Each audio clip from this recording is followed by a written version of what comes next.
Buonasera a tutti voi, grazie della vostra presenza a nome dell'Istituto Italiano di Cultura e benvenuti all'apertura di questa mostra Radici di Puglia, un'iniziativa dell'Istituto Italiano di Cultura, del Circolo Italiano di San Paolo, con la collaborazione del Comune di Monopoli e della Regione Puglia.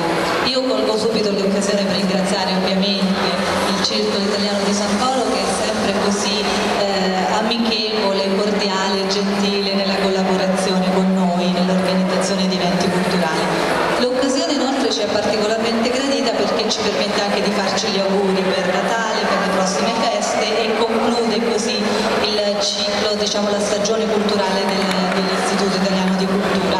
E concludiamo, vorrei dire in bellezza, perché grazie al talento di un giovane fotografo italo-brasiliano, José Carlos Bellantuono, che è qui con noi stasera, abbiamo l'opportunità di apprezzare delle immagini bellissime del nostro paese, della regione Puglia, che è senz'altro una delle regioni più affascinanti d'Italia, e di dell'elemento che forse maggiormente, più di ogni altro, contraddistingue il suo territorio, e che è l'ulivo secolare.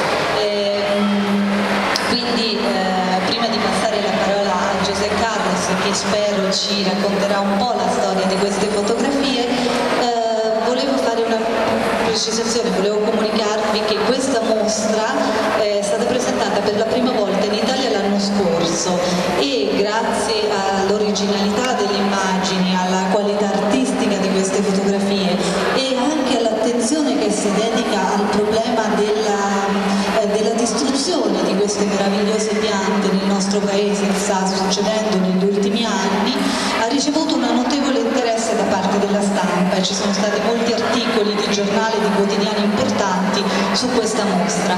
Siamo quindi particolarmente contenti di ospitarla qui a San Paolo e di avere l'occasione di vedere queste meravigliose immagini. Ringrazio quindi nuovamente tutti voi, tanti auguri e passo la parola a Mario.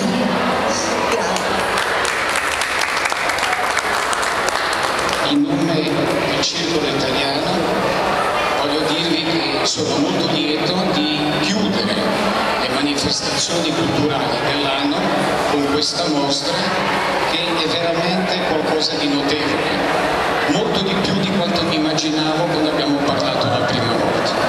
A guardare le fotografie con un poco di sensibilità e un poco di fantasia uno può vedere tutto.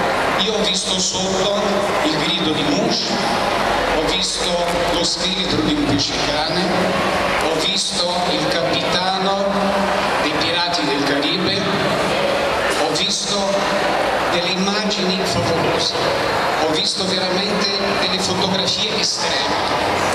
Sono delle sensazioni di mischi, di mescolanze, di radici, di tronchi, di paesaggi che ci fanno pensare molto. Mie congratulazioni, José Carlos. Grazie a te.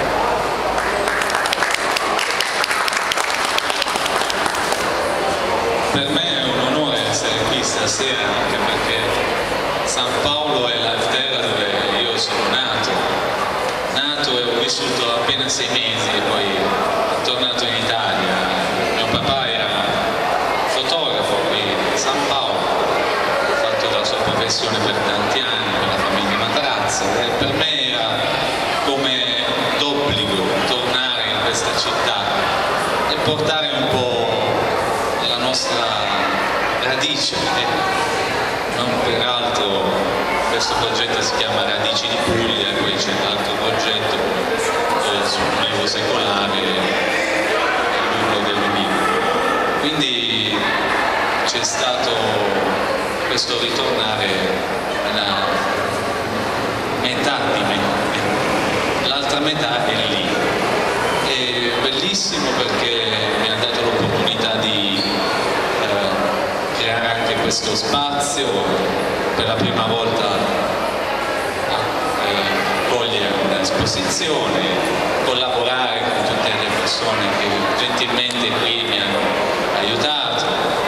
È un'esperienza fantastica.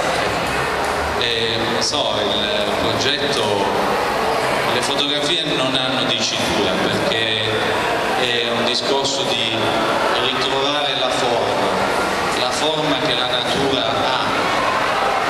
E il concetto della forma appartiene alla cultura dell'uomo, cultura umana. Quindi noi definiamo le forme in base al concetto culturale che ci appartiene, mentre la natura ha una sua forma che in ogni sua definizione ci stupisce e si modifica, non è mai simile, è sempre diversa. Quindi per me è importante l'interazione nostra con questa forma primordiale, ancestrale. Questo è un progetto che non vuole comunicare tanto, ma vuole che si interagisca con l'opera. Questo è tutto. Quindi grazie per avermi ospitato in questo splendido spazio e mi dato anche questa opportunità di mostrare la mia opera, umile opera. Grazie.